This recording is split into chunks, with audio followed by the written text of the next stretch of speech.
Hey guys, welcome back to the channel. It's Matt from Nors here. Today we're going to be looking into the Reese bass. We're going to be starting off with the history of the Reese bass, and then we're going to jump into recreating it, or at least trying to, in some software synths and some hardware synths that I've got here in the studio. So let's get straight into it. Our story begins in Detroit, the birthplace of techno. It was the late 1980s, and a young producer named Kevin Saunderson, one-third of the legendary Belleville 3, was shaping the sound of a new movement. Saunderson, working under his alias Reese, created a track in 1988 that would unknowingly revolutionize electronic music. Key moment, I would say, would be going to Chicago. Me and Derek driving there, and I cut on the radio, and I hear one of my tracks. That track was called Just Want Another Chance. Fascinate me and feel my need of love. That growling bass line, so simple yet so powerful, was the Reese bass. But how did Kevin create it? The Reese bass was born from some of the early synthesizers. The actual sound he used on these early tracks was from a Arturia CZ V, a phase distortion synthesizer. Through using layered, detuned saw waves, he was able to create a sound with an harmonic richness and a unique phasing effect. And then what made it special was its raw and evolving tone, almost alive, constantly shifting as the waves interacted. By the early 1990s, the Reese bass had made its way over to the UK. Across the Atlantic, it landed in the hands of some of the jungle and drum and bass producers. And they took the sound, they pushed it further, adding distortion, resampling it, and turning it into something darker and more aggressive. It was in tracks like these that the Reese became a symbol of that raw energy, and it dominated dance floors with its menacing growl. Then came the digital revolution. Producers moved from analog synths, first to digital synths, and then VSTs and digital audio workstations. The Reese bass evolved again, becoming a staple in dubstep, bass music, and even mainstream pop. With the new effects and production techniques, the Reese would evolve further, from underground raves to stadium shows, as proof that a single idea can resonate across decades, genres, and continents. So let's have a go at building the bass, the Reese bass, in Diva. You can see my Diva here have a different skin on it, so it looks a little bit different. It's a skin by a Japanese company. I can't remember their name. I'll put it in the description, but the skin is called Mona if you like it. I like it because it makes it a bit more intuitive for me. So anyway, let's jump in. So I've initiated the patch. Here we go, initiated. I'm going to bring down the volumes of the second and third oscillators to begin with. And the first thing I'm going to do is set up the envelope. So a bit of release on it, bring the decay down. Okay, that will do. Or actually, slow the attack.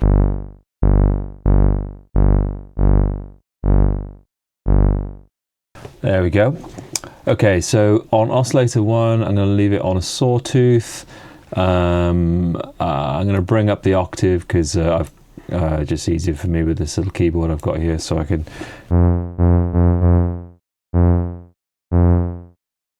grab a note here that's in the right area. And so first things first, we're going to change oscillator 2. I'm going to move it to towards a square wave. Just I think it sounds a little bit better. Let's bring that up.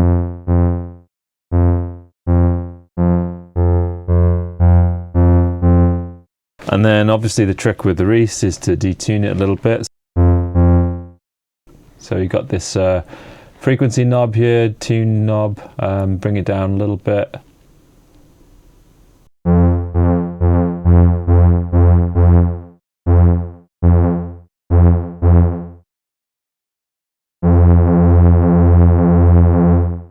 Think about there, it's already starting to sound like it's working. And then the third oscillator we'll leave on the lower octave here. Let's bring it up, and this will serve as our sub. Actually, let's bring it down, then bring it in.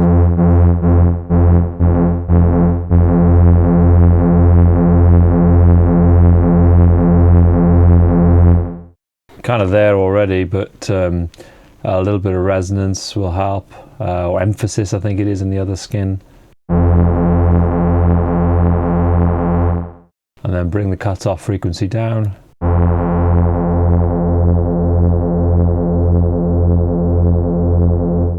Kind of there's it really. You can add a little bit of extra modulation, maybe on this middle oscillator 2 and the shape mod here.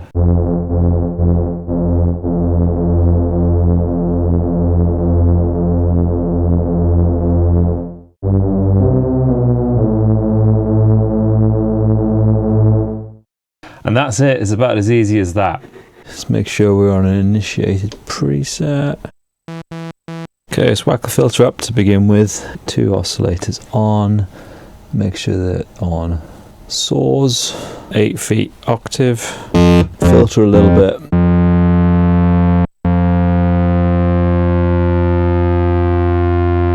Detune a little bit.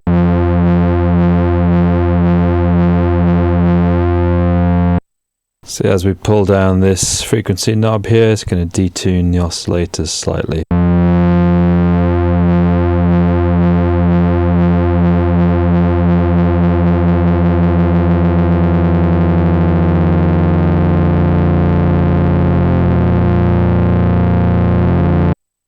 We want it just a little bit.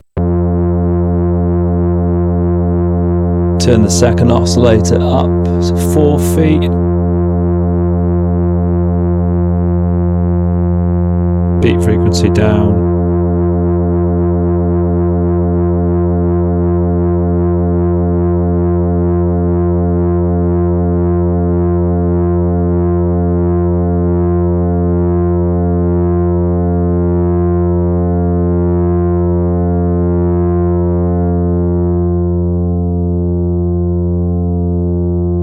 Change the wave.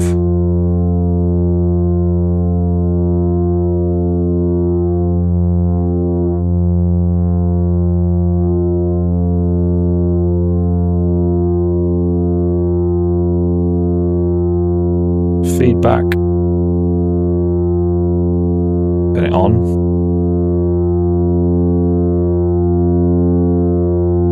Drive.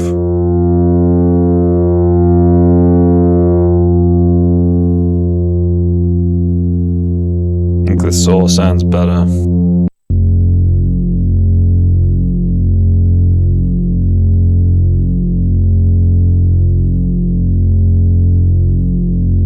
Maybe about there. So there we go. We've got oscillator 1 up full, the sub up full, oscillator 2 up full, roundabout number 2 on noise, about halfway on the feedback, a little bit of multi-drive, no resonance. We're on 8 feet for octave, 8 feet octave for 1 and 2 oscillators. And we're on saw wave, so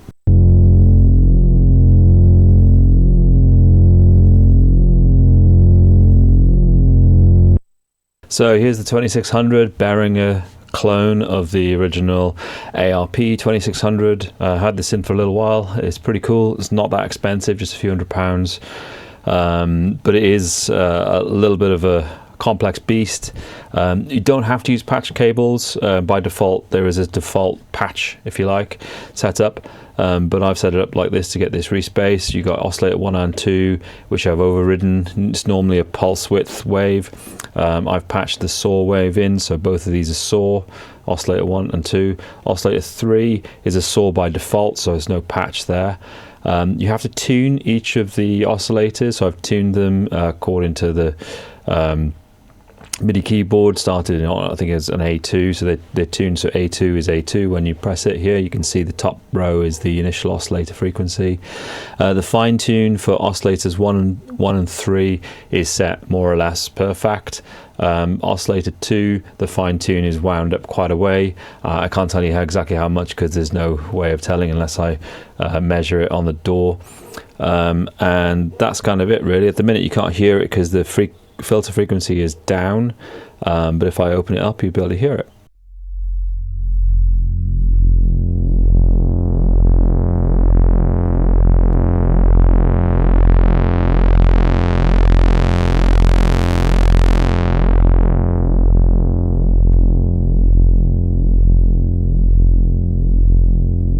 there is a nice fat bass sound, kind of like a Reese. You've got that beat frequency happening with the oscillation on top of the oscillators, if you like, by natural constructive and destructive interference. If I pull the resonance up a little bit, maybe.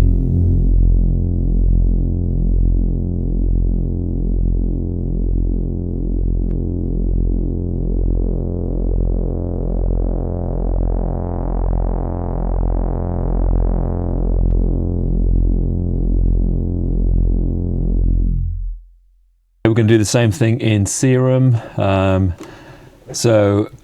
Same process essentially. So we want the two oscillators going into the filter. So we'll do it like that. Turn the oscillator B on, and so initially it'll sound like this. Then initially what we want to do is detune one of the oscillators.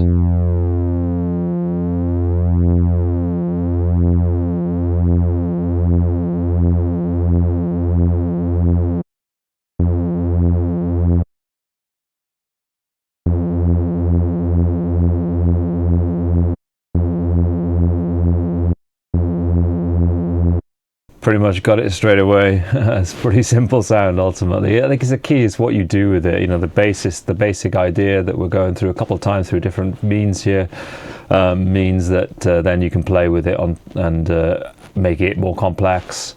Take it whatever way you want, really. So with Serum, obviously we can whack up the unison. So let's take it up to 8 on both channels. And you want to bring the detune in a little bit on both of them.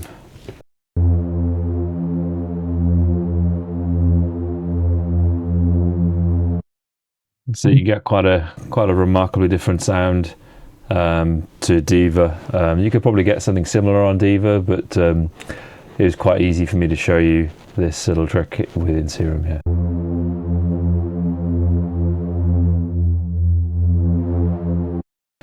And obviously we can bring in a sub as well.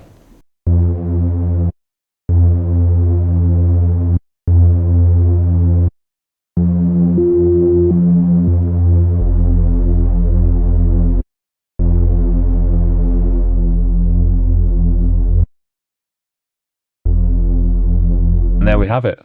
Okay, so over on the Juno, Juno is well, this is the Juno X, so an emulation of the original one, right? But it's pretty good. Quite a fun synth, polysynth, but we can use it to make bass sounds. Try and make this a Reese-ish sound with this one. You don't have the ability to detune individual oscillators, as far as I know. If you think you do, please let me know. But yeah, let's just work on this one for a bit. So this is the sound that I got.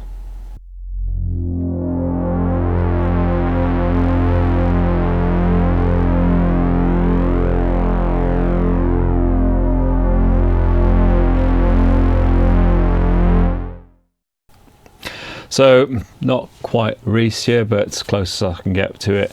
We're on the Juno X default kind of setting for the synth here. And we have pulse width mod to the top. We have the pulse width oscillator on, the sawtooth on, the sub on, noise off, pitch detune set to in the middle.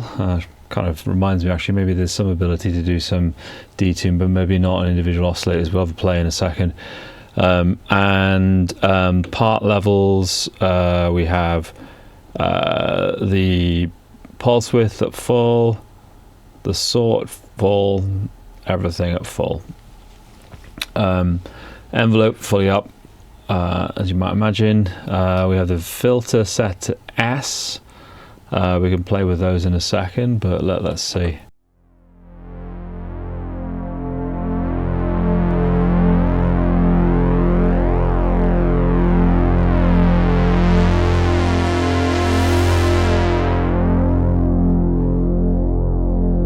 Let's try this detune.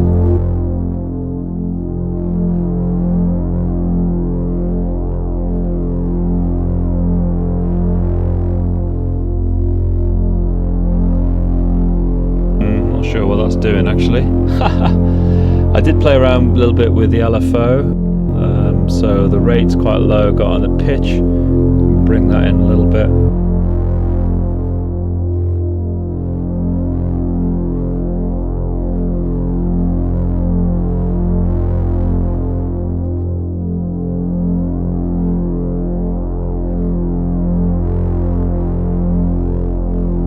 Maybe on the filter. Bring down the main filter.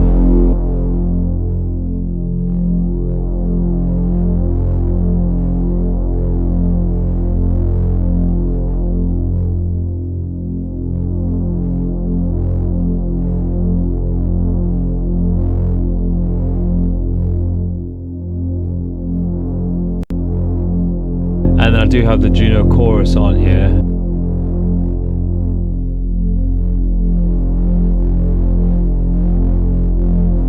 Try a bit of drive.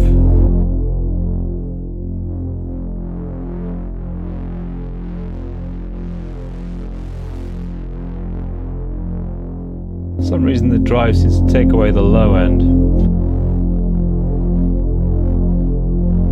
Try it with a bit of resonance.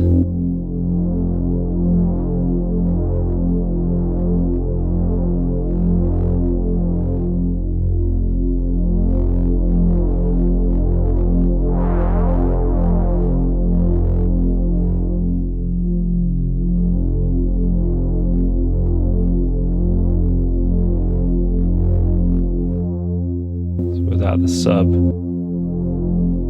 Need the sub in there. Yeah, so there you go. Next up we've got the Arturia CZ V or CZV if you're American.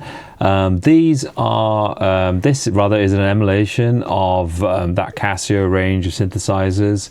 As mentioned, the CZ 5000 was the one that Kevin used to create the sound in the first instance. I've had a go at creating the sound here, but I'll build it for you. I'm sure if you dig deep into this synth, you can get to know it a little bit better and get a bit closer. As mentioned, it's a phase distortion synthesizer. So essentially you're using, a bit like FM, another waveform to change the primary waveform. So let's get into it. I'll make a default patch here.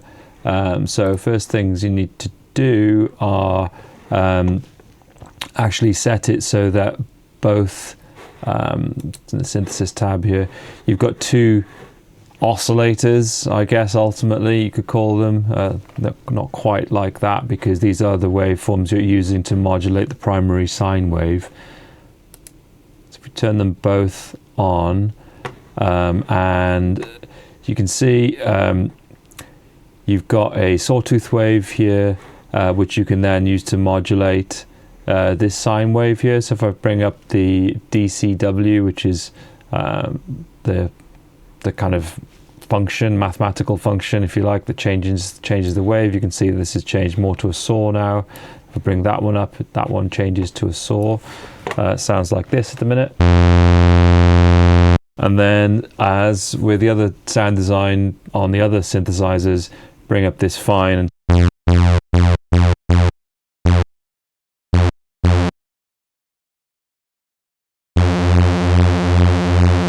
until you get that kind of beat frequency that is synonymous with the Reese bass.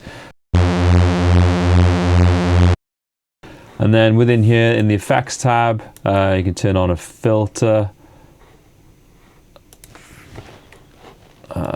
24 volt, 24 decibels per octave. Oh, bring it up, dry, wet, full. And then maybe a little bit of resonance.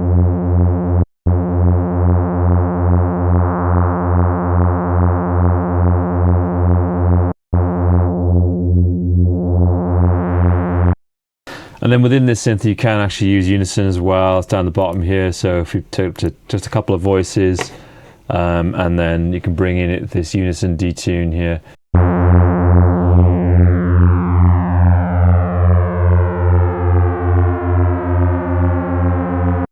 Don't really like that. Has its place, I'm sure, but anyway, here is the sound within the Arturia CZ V.